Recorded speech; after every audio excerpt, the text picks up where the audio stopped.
Hi, everyone. Welcome back for another Whiskey Advocate two-bottle tasting series. Once again, I'm Keith Goldston, the Corporate Master Sommelier for Landry's Corporation, and coming to you live from Houston, Texas, with some amazing whiskeys. We've got the Jefferson whiskeys, and I've got with me one of the true legends of the Houston beverage scene, Scott Tarwater. Scott, welcome back. Hey, good morning and good afternoon to everyone. Glad to be here. What an exciting portfolio. When you look through the Jefferson portfolio, there's just so many things. I'm not sure how we're going to be able to limit it to just a two-bottle tasting. We might have to do another run of show with a few other products that are coming down the line. Very, very exciting program. Very, very innovative on their side of the equation. And in a few minutes, we're going to bring in Trey Zoeller, their master distiller, and kind of chat through some things. But this is a product that we're going to do today, and it's coming from the great Pernod Ricard House, and proud of them for bringing on an American whiskey to their portfolio. So I'm looking forward, Keith, to doing a little sampling today, and I'm sure you are too. Yeah, well, I mean, as everyone knows, besides being like such a huge wine fan, a huge fan of whiskeys in particular, and it is definitely an honor and a treat to kind of find these small little gems that are doing something a little bit different, a little bit outside of just the big, large, very well done whiskeys that we see throughout the U.S. But it's kind of cool to see some, actual innovation, pushing the envelope and trying that. And I think we have probably no one better to tell the story than the man behind it. So I guess with no further ado, let's bring in Trey, because this is a cool story, and I'd love to hear why is there an ocean? Why do we have a map on the bottle? What's going on? But Keith, Scott, thanks a lot for having me. This is going to be fun. And as you brought up in talking about wine, and it's one of the things that I love going out to Napa and even Bordeaux, where we do some finishing and some of their casks as well. It seems that I'm the most popular person at all these wine tastings because everybody's drinking wine and get wine fatigued after a while, and people are dying to have something else hit their palate. So I think whiskeys and bourbon in particular and wines, they go hand in hand. And I'm certainly a big red wine fan as well, and I think that led to a lot of the inspiration of what we've done here at Jefferson's. Yeah, I mean, Trey, when I look through some of your portfolio, and there's a few things that we probably won't be able to get to today, but when we hit the rye, you're using cognac barrels. I know that you have an entire wood experiment collection. So I hear you on that, and it sounds like you are very vested and well versed on barrel regimens, and it seems that you guys have an affinity for finding some things from the wine country to start aging your whiskeys in. So it's pretty darn cool. Yeah, to me, when I started back in 1997, there were 8 big distillers. And I went to all of them, talked to all of them, and started curing kind of small, esoteric lots of bourbon from them at the time. And every one of those master distillers told me the same thing. 60 to 85% of what bourbon is, or the heart and soul of bourbon, comes from the maturation process. Yet everybody was maturing bourbon the same way. So not being a master distiller, more of a blender and a tinkerer really than anything else, I really found my niche in playing with maturation. And because we've been around for 24 years and really started experimenting in maturation decades ago, we've had hundreds of different experiments that we've been able to let play out over 4, 6, 8, 10 years, and we're not in any rush because we've got so much going on. So when we have one that really shines, that's when we go ahead and take it and elevate it to another expressions of Jefferson's. And now with our cognac finished rye, we've now released 21 different expressions of Jefferson's bourbon. 19 of those 21, we do something different than most distillers, which is we don't just distill it, age it, cut it to proof, and bottle it. We're manipulating it somewhere, some way, some fashion by putting more time, money, and effort into the maturation process. Now, Trey, if it's okay, I know we got a lot to get to, but I'm just so curious. I mean, 1997, there wasn't a lot of craft whiskey spirit going on in the U.S. Like, what was the inspiration? I mean, that was kind of a big leap back then. It was, and it, wouldn't be the smartest thing to do when you look back at it. Luckily, things have changed quite a bit. But bourbon was in a 30-year decline at the time, which thankfully led to oversupply and not enough demand. So as I said, there were 8 distillers that had an ocean of bourbon that they couldn't give away. A lot of it was evaporating off into nothing. A lot of that great older stuff was being blended into a 4-year-old and one being the showcase. So growing up in Kentucky, and I've got a long heritage in the industry, my 8th generation grandmother was actually arrested for moonshining and bootlegging in 1799, making her the oldest documented woman in the American whiskey business. I love that. I grew up in Kentucky. Everybody drank bourbon. It wasn't anything special. It was like having a Budweiser. It's just what you did. I moved to a half dozen different places around the country, and nobody drank bourbon.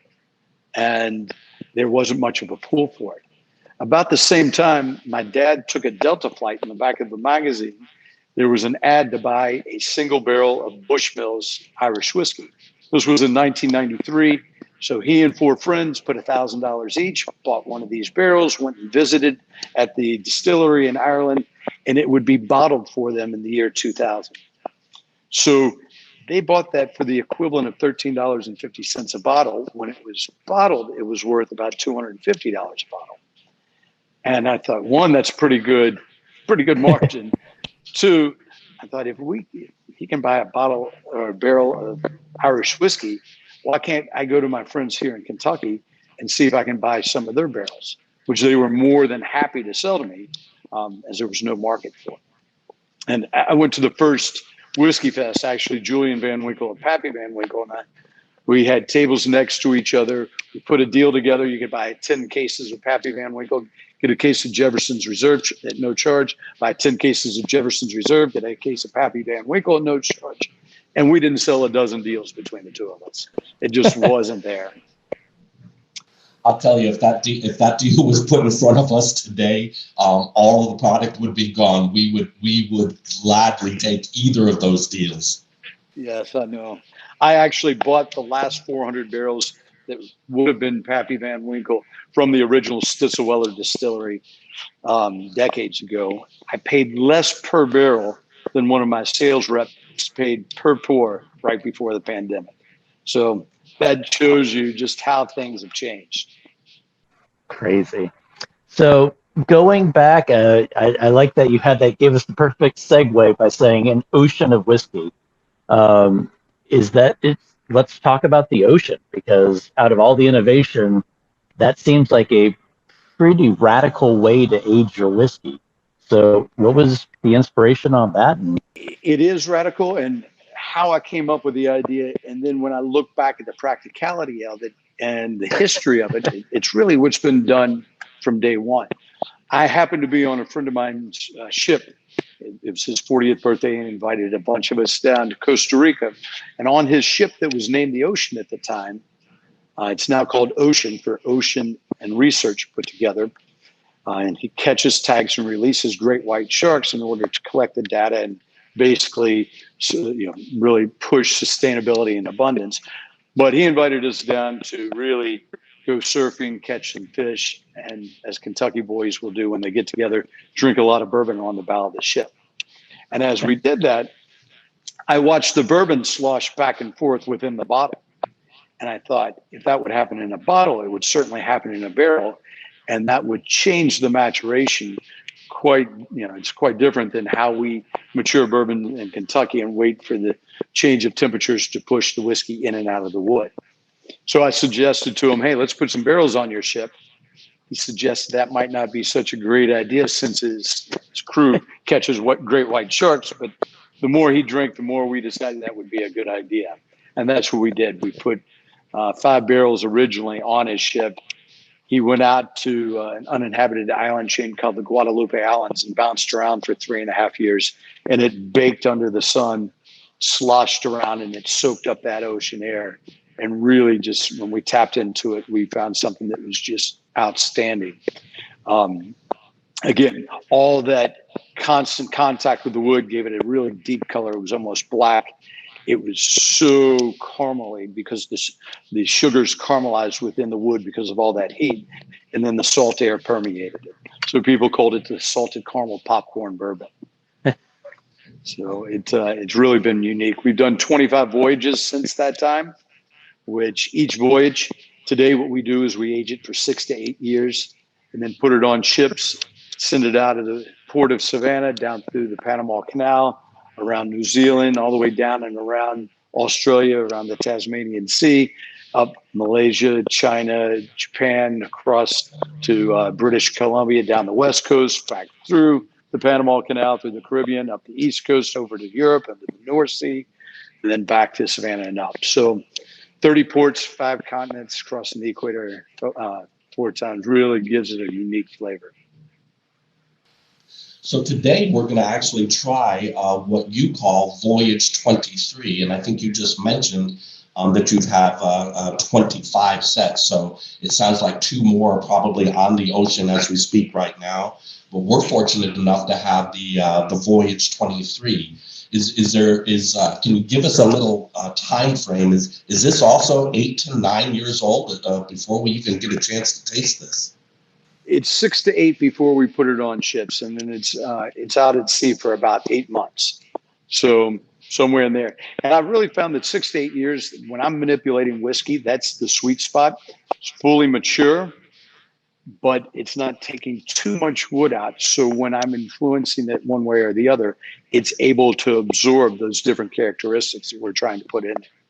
So that wood doesn't overpower some of the salt or some of the caramelization that we get that's amplified because of that ocean voyage. And Scott, we've done 3 different types of voyages. We have our regular voyage with the small grain being rye. We've done a cask strength version of that. And we also have a wheated recipe that we do. So that wheat being salter than the rye, the spice competes with some of the other flavors. So that wheated even allows those ocean flavors that are so indicative to really be pronounced. So what we're going to taste on the 23-year-old is actually, it would be our regular Jefferson's Ocean. I think it hit a couple of big storms, one out in the Pacific just before it hit New Zealand.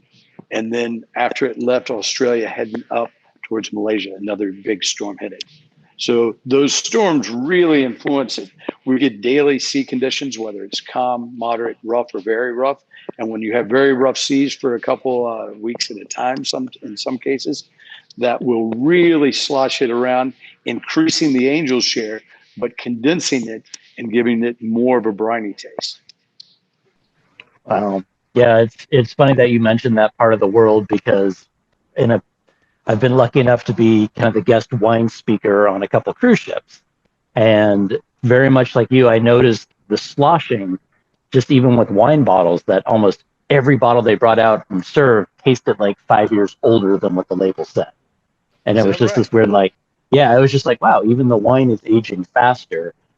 And I was crossing the Pacific going to Japan, and we had just horrific, very rough seas. I mean, even the guys on the ship were like, that's some of the worst we've ever seen. And then a couple of the old timers were like, oh, this is nothing compared to that Tasman Sea. And I guess that water between New Zealand and Australia is legendary in its roughness. So if that's one of the journeys, then it's definitely getting its shake and swish and sloshing on. You got it. So you're not only getting that, but the incredible amount of fluctuation of temperatures from the equator down into the Tasmanian Sea or the North Sea. You really, and we've kind of cut big sunroofs into the containers. So it's getting baked on by the sun, it's getting snowed upon, it's getting rained upon. You're really getting the elements involved in it. And what's great about it, we've had so many stories written about us, and almost every journalist says the same thing. I thought it was a marketing gimmick, and then I tasted it. And that's proof in the pudding. So yeah, and I just took my first taste, and that the salty, savory minerality that comes through is there's a brininess that you just don't taste out of American whiskey. No, you really don't, it's unique, and especially combined with that caramel that just is amplified because of all that heat caramelizing the sugars in the wood. Who doesn't like salted caramel anything?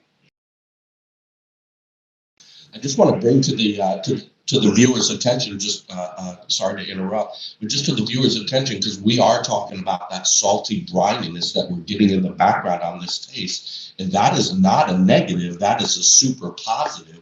And I want to bring to everyone's attention that this is and has been a method of madness and whiskey production, especially in Scotland and especially on the island scotches, especially of Islay, where they literally put the barrels out and get a lot of sea salt and sea water that actually brushes up against the keg. So this salty brininess is not something new to whiskey, but it seems to be new to bourbons coming out of Kentucky. So well done. Really, really like and appreciate that flavor profile. Well, thank you, Scott. Yeah. And to take that a step further, it's really what took and changed whiskey into bourbon in the first place. Because when people started distilling in Kentucky, Tennessee, or on the western slope of the Appalachian Mountains, in order to get that product back to where the populace of the United States was, we put the barrels on flatbeds, floated it down to New Orleans, put it on ships from there. It sailed around Straits of Florida and up the East Coast. I reenacted that a few years ago, and it was most expensive bourbon ever bottled. I can guarantee you that. We used 4 boats, one of which was destroyed. We had 3 named storms, 2 hurricanes. Hurricane Matthew actually destroyed one of the boats. But we landed a year to the date of when we took off. And the bourbon that was extracted up in New York that year later was as dark as a 16-year-old bourbon that I was bottling it up. And it was absolutely the easiest drinking, which is not always meaning the best, but it was the easiest drinking bourbon that I've ever had, because all that sloshing really, that wood acts as a filter and takes out the astringency of the alcohol as well. You could still tell it was a little grassy up front, so you can tell it was younger, but it was, that's what really propelled Kentucky to be the bastion of bourbon production, because after it went on that journey and again was in barrels for the first time and changed from whiskey into bourbon, the people in New York or Boston were willing to pay so much more for it, which increased the production and had these distilleries grow and really prosper out of Kentucky. Now, Trey, a question, like in that case where you get like the one barrel super concentrated, really dark. So do you use that as a blender to kind of come up with each batch, or is like Ocean 23 only the stuff that was on Journey 23? Only on Journey 23, and we've got a ship's log that kind of describes what's going on with the storms or dead seas or what have you. Every one of those barrels have been on that voyage, and those are the ones that stay constant on it. So that's what's so great about it, because from voyage to voyage, you will have a big swing in flavor profile. One of our favorite things when we get the barrels back, it's like Christmas morning for me, because I don't know exactly what it's going to taste like. We all put $20 on the barrel head at the distillery, mark a line where we're guessing how much is evaporated, because it's much more evaporation, angel share, than we'll have in Kentucky. And we do this based on the data that we get back, the sea air conditions and the sea, just the rough conditions of the data that comes back. And so we start drilling down and find out, who gets the pot and nails it when the bourbon actually comes out. So they're all a little different, and that's why they become so collectible. We've got the Jefferson's Ocean Bourbon Fan Club that has popped up on Facebook, independent of us. And those guys, a lot of them have every one of the voyages, and they are very vocal on which ones they like, which ones they're not not their favorite. So it's great to have that healthy debate. Hey, just a plug here and a question, and maybe this is for the Pernod Ricard people. How many of the 23 are still out there and potentially available for sale to somebody like me? Well, I'll tell you, we are allocating the Jefferson's Ocean as we speak. We are putting a lot more on the ocean right now because this past year we grew about 100% on the ocean expression itself, which it's tough to keep up with. Not only were you aging it for 6 to 8 years, and then we're going to age it for an additional 8 years. And then we've had extra hurdles with COVID, a lot of backing up at the port. So there are bottles on the shelf, certainly, but depending on the state, it's easier to find in some places than others. I'm picking up on the flavor profile, and I wanted to hear Keith's impression as well. But a little touch of tropical fruit there, and maybe that's because of all the ports and the different parts of the ocean and parts of the world that it's gone through. But I definitely get the salted caramel is like right off the top without any question. Which leads to that hint of brininess. But there's this cool layer of tropical fruit that's very, very, very pleasing, making this, for me, just a superstar as a neat beverage to be drank neat, so to speak. So let me hear some of your impressions, Keith, and maybe Trey kind of chime in. What else you get in the flavor profile, because it's absolutely gorgeous. Yeah, I'm right there with you, Scott.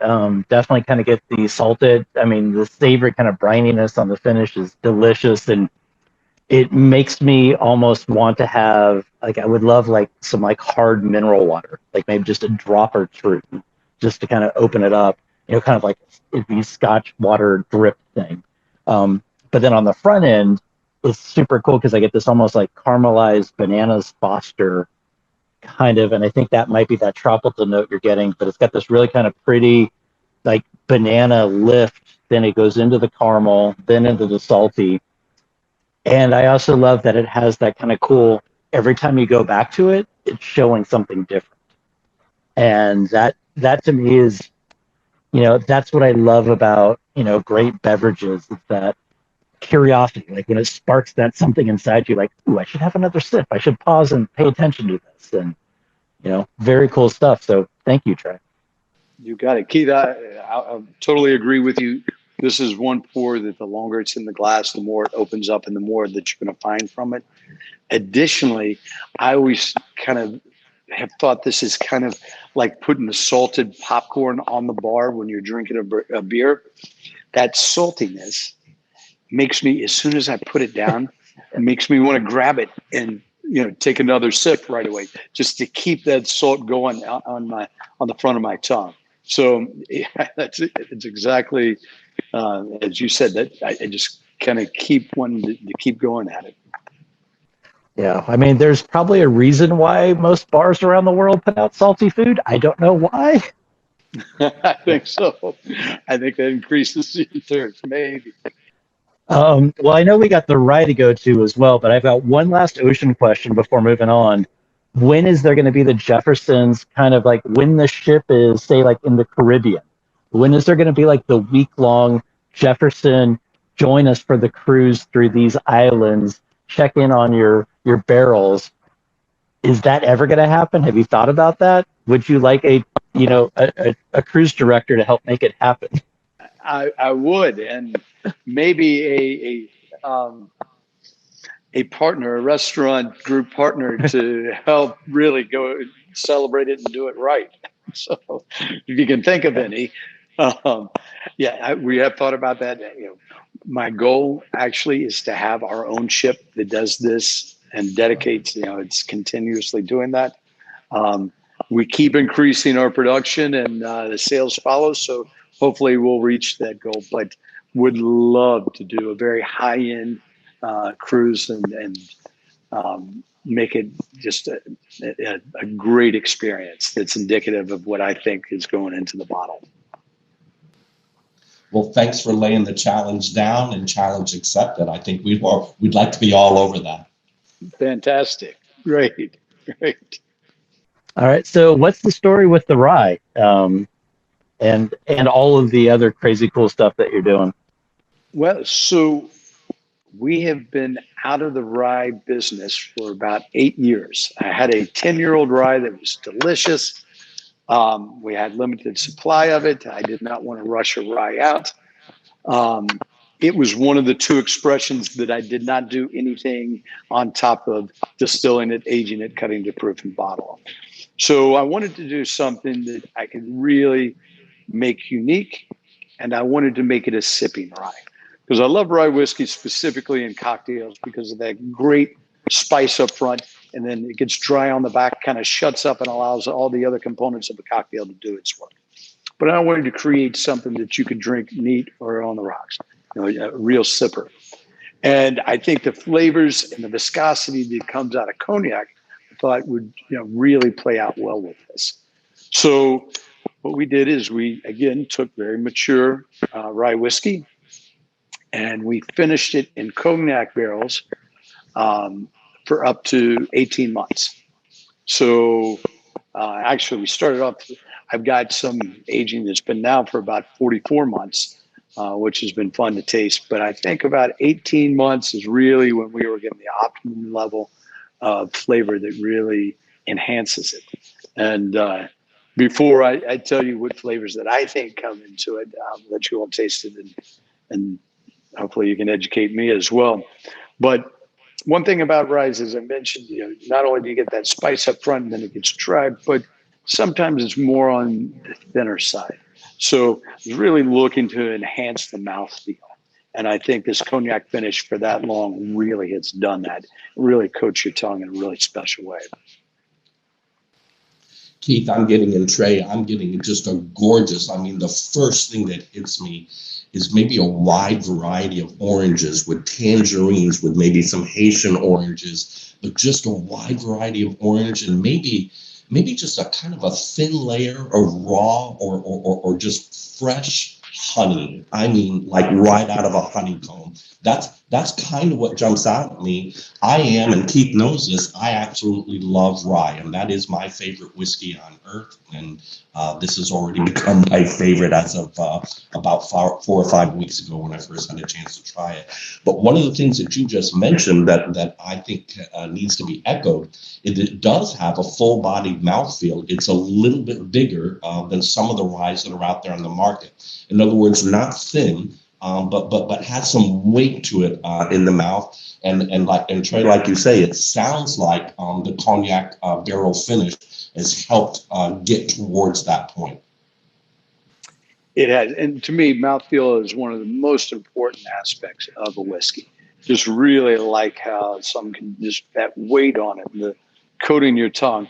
And you nailed it. I wouldn't have said variety of oranges, but honey and orange. That's what I get all day long in this. So my palate's not educated enough to pull out different varieties of oranges, but you nailed what I get out of it, and that's it's such a great complement to that hearty spice that's inherent from the rye.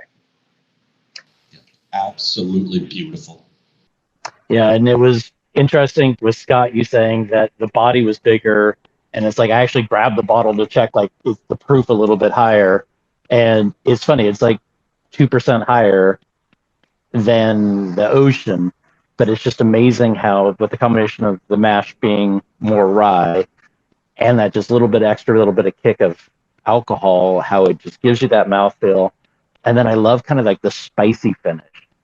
It's so intriguing, and there's so much. And like Trey, you talking about cocktails, like I would love to have a little absinthe right now, and this to me seems like it'd be like a perfect, Sazerac vehicle of to make happen. And I think Sazerac's my favorite cocktail, so it may there may have been some thoughts in there. So it does, and this is a 95% rye, so it's got a lot of that spice, and that's pyramid just continuing through the whole tasting experience. Yeah, it's delicious, and I was getting low on rye, so now I know what my next bottle I'll be purchasing to restock the bar. Well, And I think too, with the folks that are watching the broadcast and all, bourbon drinkers and obviously brown spirits have been selling like wildfire over the last 4 or 5 years to the point where we can't even hardly keep it in stock in our own restaurants at the high end or even at the low end. But I think an important thing with our viewers is bourbon tends to have a lot more sweetness or natural sweetness to it because of the corn. Rye a lot drier, and that word spicy really needs to be accentuated. And so totally different style whiskeys. And so if you're not a big bourbon fan and you feel that there might be, a little too sweet for your palate, go head to the rye. I promise you, you'll find the promised land there, so to speak. As you mentioned, basically the same process in each product. Rye has to be 51% rye. Bourbon has to be 51% corn. But the sweetness of the corn and the spice of the rye are up here and down there. It's totally different. So great products in both of them and very similar in experience. But you're going to, if you tend sweeter or spicier, you've got those options. Yeah, or for me, what always has been kind of a good kind of analogy is, of course, being the wine guy, how can I bring it back to the wine world? But it's almost like the difference with bourbon being kind of like the Merlot, and then rye being like the Cabernet Sauvignon. Like same family of flavors, but one is definitely smoother, a little bit more approachable. One's got a little bit more personality and bite to it in a good way. And to me, rye would be that Cabernet Sauvignon, the corn base would be kind of like the Merlot. And both are absolutely delicious and very much like Bordeaux or, parts of the world, they blend them together to come up with like their house style. So there's something to be said about mixing corn and rye together and finding that right mash. But on their own, it's cool to have that lean one way or the other because they're both delicious. We've done, as you mentioned, Cabernets. We've done some finishing in Cabernet barrels. And those flavors from the wine just come out so well and really bevel the edges off the bourbon and replace it with that fruit. And it's such an elegant style of bourbon. It's really nice. Trey, can I ask on the rye with the cognac cask finish? Would it be fair to assume that the Pernod Ricard connection that you guys have as your main supplier partner for the world, are the barrels coming from their Pernod Ricard cognac collection? Well, I would like to say yes. However, when I started this would be before we were acquired by Pernod Ricard, and unfortunately, like with the wine cask, where we would proudly do that as well with the cognac cask, where we like to identify our partners, we were not allowed to with the cognac cask. But I have a feeling that we will be transitioning to our friends and partners and sister companies at Pernod Ricard. Maybe I just accidentally planted a seed. Let's see. Well, the seed had been planted, and maybe we've got that going. So, got to keep it in the family. All that stuff. Just one last thing that's really intriguing and might require another show and another tasting is this wood experiment collection. Can you just, and I know we're not going to taste any of those, but can you just touch on what that experiment is all about? Obviously, it's about various types of wood, but can you kind of give us a little insight for those of us that are going out to our favorite liquor store to see if we can find a few more expressions of Jefferson's? This started in, I believe, 2008. It's either 2008 or 12. We either bottled it in 2012 or we started in 2012. I think we bottled it in 2012. I was invited to the corporate headquarters of Independent Stave Company, which creates and produces 80% of the barrels for the bourbon industry.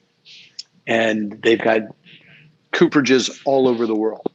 Their biggest one being in Lebanon, Kentucky, which makes the majority of the bourbon barrels. But I went to their home office, which is in Lebanon, Missouri. Right. It was their 100th year anniversary. I was invited to be a barrel chef for a couple of days, which means that I basically followed a computer screen and either threw more kindling onto the fire or sprayed water to bring it down. So I was following a graph of heat and time. And what they had found is by using the right amount of heat for the right amount of time, you're able to extract mocha flavors or vanilla flavors or butterscotch flavors. So I looked at all these techniques that they were using on barrels from all over the world that they'd honed over the last 100 years, specifically in the wine industry and some other spirits. And I thought, why are we so rudimentary in bourbon? Well, we basically just use 4 levels of char. So I started right away. I think initially we did 13 different experiments where we either finished mature bourbon in new bourbon barrels or new wine barrels, or bourbon barrels with wine heads, or bourbon barrels with wine heads that had staves that had been slow cooked or seared to bring out a number of different combinations. And I tasted them every 30 days for 36 months and charted how they progressed. There was one in particular that after 60 days tastes like a butterscotch bomb. It was like a Werther's candy. It was delicious. But if this is good at 60 days, it's going to be unbelievable at 90 days. But at 90 days, I tasted it and it turned and tasted like green wood. So some of them had a steady progression of getting better and better. Some of them got better and then kind of fell off the edge. Some got better, kind of did like that. So it was a great experiment. And I've got 48 of those same thing going on as we speak right now. So we've tried all different types of wood. We have created a product not only from our wood experiments, which is a tasting kit that has 5 200 milliliter bottles in them. So you can taste them next to it. And actually, when you open it up, it has a tasting mat on it, and it will tell you what we've done to each one, and you can taste it. It's a great all-in-one tasting kit. But we came out with our Jefferson's Reserve Twin Oak finish, which was a 10-year-old bourbon that we finished in a proprietary barrel that we made. The wood was extra seasoned. Then we grooved out the inside of it, which gives it twice as much surface area, so it looks like a Ruffles potato chip. We put a flash char on it to open it up, and then we toasted it to bring out mocha flavors. And so we finished that bourbon for 4 months in that secondary vessel, and it just came out tremendous.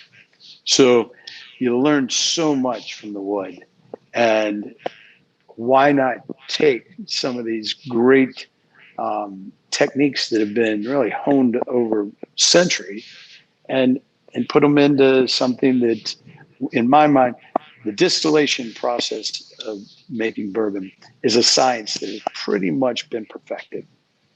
The maturation is an art that has so many different variables that you're able to bring the magic of the art of maturation into the science of distillation and bring them together to really create different products. And that's what we really try to do. So we try to do it in a way where we're trying to push the envelope and boundaries of bourbon as much as possible without bastardizing it. That's why we always use fully mature whiskey first. Absolutely beautiful. Well, I want to let the viewers know on our company's behalf, kind of like a car. If you want to just test drive before you buy a full bottle, I would recommend going to your favorite Palm Steakhouse, your favorite Del Frisco's, your favorite Vic and Anthony's Steakhouse, or perhaps your favorite Mastro's Steakhouse here in the United States. I can promise you that Jefferson Expressions will be there, and it's a good way to test it out before you lay your hard-earned cash on a full bottle. But I promise you, one taste, you'll be racing to the liquor store. Yeah, and I would just like to say, Scott, thank you for joining us. Always a pleasure to have you. Trey, what a treat. I mean, amazing, great whiskeys. And I was just thinking about, the journey, especially like the ocean goes on, and the saying of like even the longest journey starts with a small step. I think it would be appropriate to maybe change it to say that every journey starts with a small sip. So I would like to take a small sip and say cheers to both of you, and here's to many more great sips along this journey. So cheers. Couldn't agree more. Great job. Thanks, Trey. Thanks, Keith, Scott, thank you all so much. I really enjoyed it. Great conversation. Our pleasure. Our pleasure.